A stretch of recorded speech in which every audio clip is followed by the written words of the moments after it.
Democrats in Virginia's 26th House District will head to the polls tomorrow to choose the party's nominee. The winner of the primary race will face off with incumbent Republican delegate Tony Wilt. The two candidates seeking the Democratic nomination are James Madison University professor Cathy Copeland and Harrisonburg Planning Commissioner Brent Finnegan. Finnegan was the party's nominee back in 2017, but lost in the general election to Delegate Tony Wilt.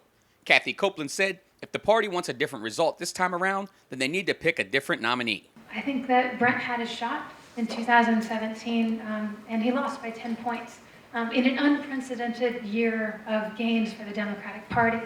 But it's not about that. It's about the person he's going against, Tony Wilt, who's now better prepared and better funded than he was in 2017. This is a different race. And I believe that if we want a different result, we need a different candidate. And that's where I'm here. I'm here because I provide the sharpest contrast to Tony Wilt.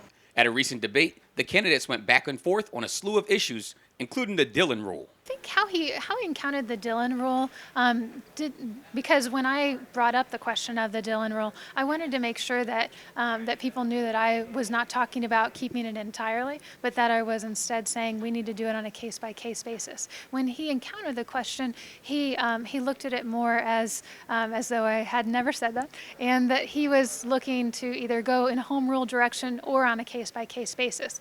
I think that's a little bit misleading and a little bit dangerous, because what it does is it sends a very small message that the Dillon Rule itself is what needs to change, and really the legislators need to change. Copeland said her background in education ensures that she is the better candidate when it comes to reading and writing legislation.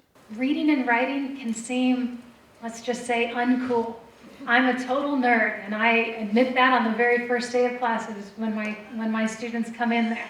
I say we're going to be doing a lot of writing, we're going to be doing a lot of reading. And you know what? It matters, because it's how we communicate to people. And it means that, and especially hundreds of years down the road, what we wrote matters. What James Madison wrote really matters a lot.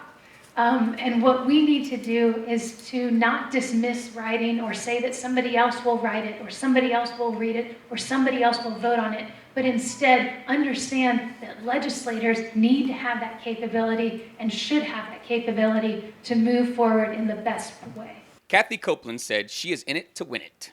I am energetic. I'm ready to bring responsible legislation and clear legislation, and that I want to win this. And I think we need that energy and that excitement to beat Tony Wilt. Polls are open tomorrow from 6 a.m. to 7 p.m.